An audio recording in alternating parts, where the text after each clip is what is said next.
जय हिंद दोस्तों।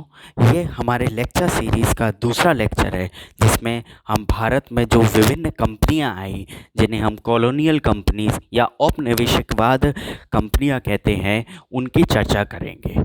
औपनिवेशिकवाद कंपनियां भारत में मुग़ल काल के बाद नहीं आई, उनका शासन मुग़ल काल के बाद आया, पर ये कंपनियां भारत में बहुत पहले ही आ चुकी थीं। भारत में जो कंपनियां आई उनमें प्रमुख थी पोर्टुगीज़ की कंपनी, पुर्तगाल की कंपनी, डच की कंपनी, फ्रेंच की कंपनी और ब्रिटेन की कंपनी। आइए हम इस वीडियो में इन कंपनियों को समझते हैं। इस वीडियो में हम फ्रेंच पुर्तगाल और डच, पोर्टुगीज़ और डच ईस्ट इंडिया कंपनी की बात करेंगे। ये एक मैप है जो हमें औपनिवेशिकवाद कंपनियां या जो ये यूरोपियन कॉलोनाइजर्स थे इनका रास्ता बताते। ये देखिए, ये यूरोप है, ये यूरोप से ये ऐसे होकर यहाँ अफ्रीका का वेस्ट कोस्ट पार करके, ये केप टाउन से पार करके और यहाँ से ऐसे भारत में आती थी। जो वास्को डी गामा आया वो भी इसी रास्ते से होकर आया था। सबसे पहले आई पुर्तगाल की कंपनी जिन्हें हम बोलते हैं पोर्टुगीज़ ईस्ट इंडिया कंपनी। पुर्तगाल की कंपनी में ये कंपनी सन 1498 में आई। सबसे पहले Vasco da Gama Calicut coast, जो कि पश्चिमी तट पे है, भारत के वेस्टर्न कोस्ट पे है, वहाँ पर 1498 में आया और वहाँ पे वो वहाँ के लोकल शासक जैमुरिन से मिला, वास्को डी गामा। इसके बाद उसने अपनी एक ट्रेडिंग फैक्ट्री कोच्चि में स्थापित की। जी हाँ, कोच्चि में उसने अपनी एक ट्रेडिंग फैक्ट्री स्थापित की आने के बाद। इसके बाद वहाँ जब पुर्तगाल की कंपनी थी उन्होंने अपने गवर्नर नियुक्त करना स्टार्ट कर दिया और उनमें जो सबसे पहला गवर्नर था वो था Francis de Almeida. Francis de Almeida ने ये जो कोच्चि, किलवार, अजदावदिदा एंड कैनोर में किलेबंदी करी। जी हाँ, उन्होंने अपनी फैक्ट्रियों के आसपास एक किलेबंदी कर दी। इसके अलावा फ्रांसिस डी अल्मेडा ने एक पॉलिसी बनाई जिसे बोलते हैं ब्लू वाटर पॉलिसी, ब्लू जल नीति, जिसे हम अंग्रेजी में कार्टलेज सिस्टम भी बोलते हैं। ये कार्टलेज सिस्टम क्या था जी? अगर कोई जहाज़ समुद्र के रास्ते व्यापार करना चाहता है यूरोप से या अन्य दुनिया के अन्य हिस्सों से, तो उसे जो पुर्तगाल कंपनी थी उससे लाइसेंस लेना पड़ता था और उसके लिए उसे बदले में एक फ़ी देनी पड़ती थी। इवन जो मुग़ल के जहाज़ थे, मुग़ल्स के जहाज़ थे, वो भी अगर समुद्र से व्यापार करते थे तो उन्हें भी पुर्तगालियों से लाइसेंस लेना पड़ता था। और ये जो पॉलिसी बनाई थी ये फ्रांसिस डी अल्मेडा ने बनाई थी।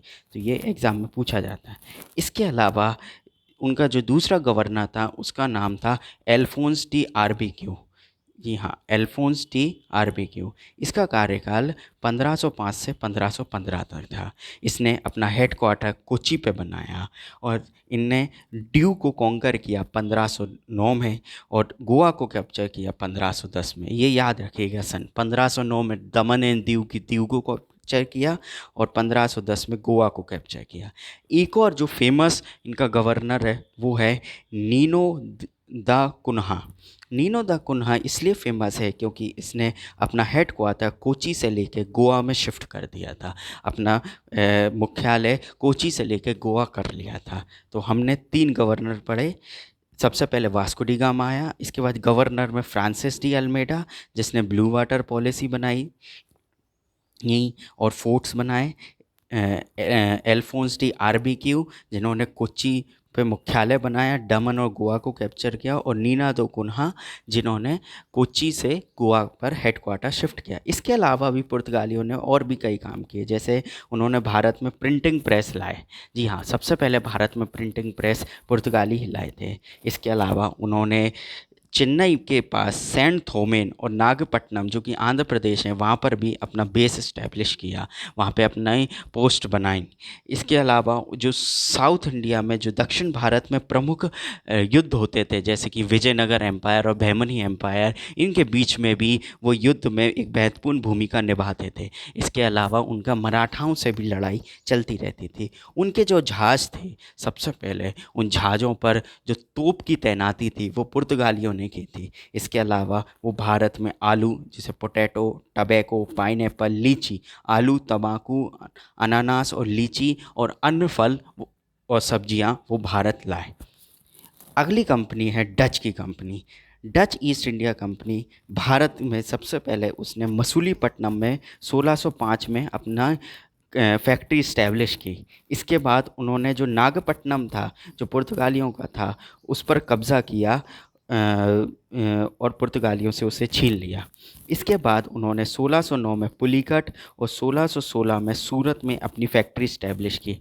डच मुख्यतः व्यापार करते थे सॉल्ट पैटर, जैसे शोरा बोलते हैं, सिल्क, रेशम, टेक्सटाइल, इंडिगो, कपड़ा और इंडिगो में भी वो अपना व्यापार करते थे। उन्होंने भारत को 1667 में छोड़ दिया और मलाया पेनिनसुला, जैसे इंडोनेशिया भी बोलते हैं, इंडोनेशिया मलेशिया वाला एरिया, सुमात्रा इंडोनेशिया का है, वहाँ पर भी डच थे। और मलेशिया का जो मनायन पेनिनसुला है स्ट्रेट ऑफ मलक्का के पास, वहाँ पर उन्होंने अपना बेस इस्टेब्लिश किया और स्पाइस और ब्लैक पेपर के व्यापार पे कंप्लीट मोनोपोली, एकाधिकार कर लिया।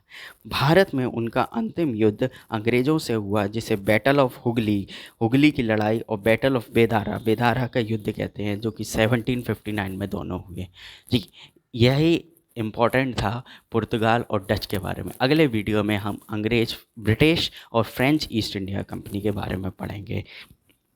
ये एक मैप है जो हमें ये कंपनियों के फैक्ट्रियों के बारे में बता रहा है। देखिए, ड्यू पर पुर्तगाली थे, सूरत में बाद में अंग्रेज़ आ गए थे, दमन पे पुर्तगाली थे, बम्बई पे अंग्रेज़ थे, सीन पे पहले पुर्तगाली थे, फिर अंग्रेज़ आ गए थे। ऐसे ही दक्षिण भारत के सारे शहर, ये कलकत्ता, विशाखापट्टनम, मसूलीपट्टनम, आप इन सबको पॉज करके देख सकते हैं। जी धन्यवाद।